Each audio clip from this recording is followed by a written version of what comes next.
اس زمانے کی کہانی بھی ہمیں یاد ہے جب ہمارے پاس پہننے کے لیے کپڑے بھی نہیں تھے، پیوند لگے لباس پہنتے تھے۔ وہ وقت بھی ہمیں یاد ہے جب ہمارے پاس 2 گھوڑے تھے، 6 زرہیں تھیں، 8 تلواریں تھیں، 70 اونٹ تھے، اور ہمارے مقابلے کے اندر جو دشمن آیا تھا ان کے پاس 100 زرہ پوش نوجوان تھا، 950 کی تعداد کے اندر ان کا لشکر تھا۔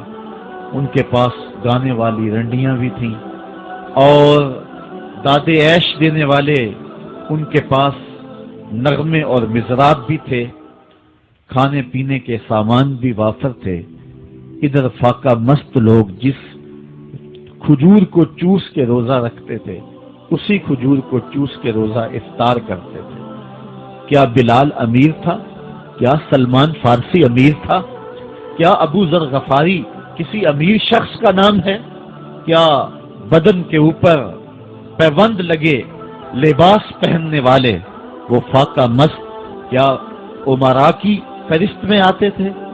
ہمیں تو وہ کہانی بھی اسلام کی غربت کی یاد آتی ہے کہ جب احد کے اندر 70 شہیدوں کے لاشیں پڑے ہوئے ہیں تو حضرت صفیہ حضور کی پھپھی اپنے بھائی حمزہ کے لیے 2 چادریں لے کر کے کفن کی آتی ہے، تو حضور علیہ السلام نے فرمایا کہ جس قبر میں حمزہ کو دفن کیا جائے اسی قبر میں مصعب بن عمیر کو بھی کفن دیا جائے اور دفن کیا جائے، اور کہا میرے چچا کے لیے اس کی جو بہن میری پھپھو جو 2 چادریں لے آئی ہے، کہا 1 چادر ہم مصعب بن عمیر کو دیں۔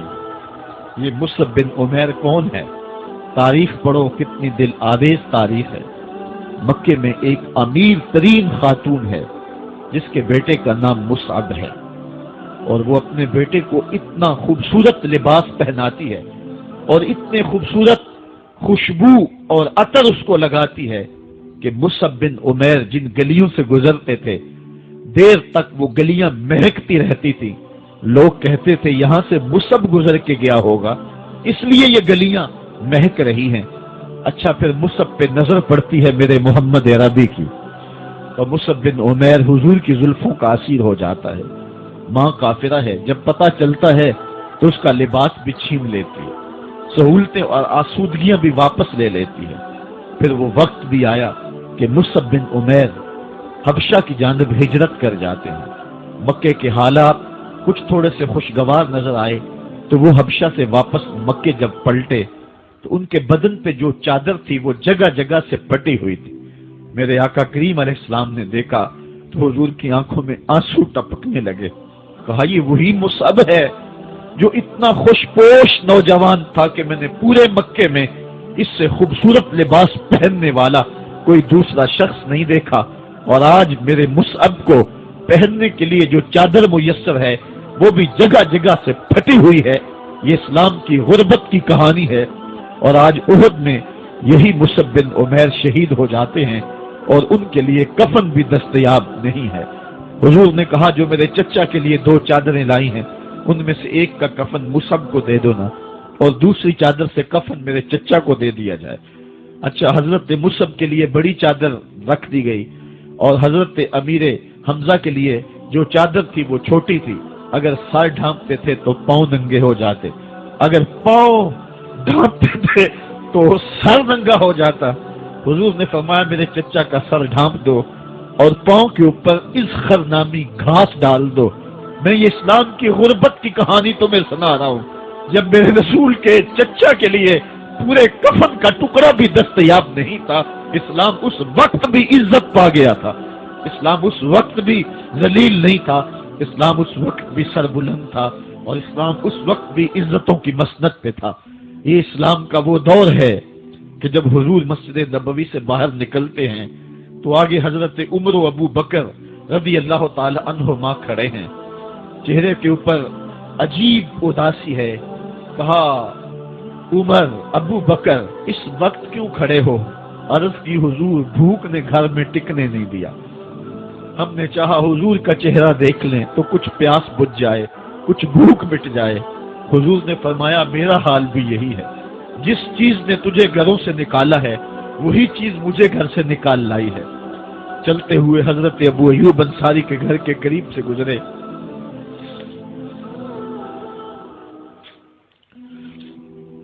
حضور کی خوشبو پا کے وہ باہر آ گئے.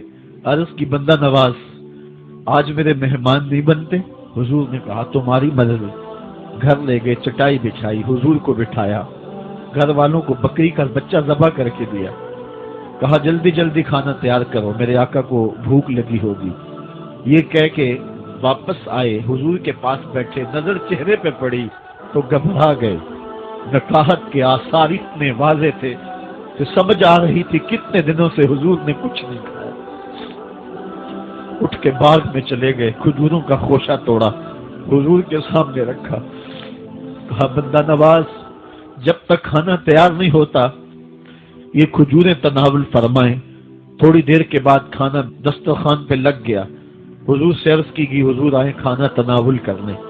حضور نے دسترخوان پر تشریف فرما ہو کر کے حضور نے کپڑا اٹھایا تو حضور نے جب دیکھا کہ کھانا ہے تو حضور نے ایک روٹی لی اور چند بوٹیاں اٹھائیں اور ایک خادم کو بلا کر کے کہا جاؤ ہمارے گھر دے آؤ, میری بیٹی فاطمہ کتنے دنوں سے بھوکی.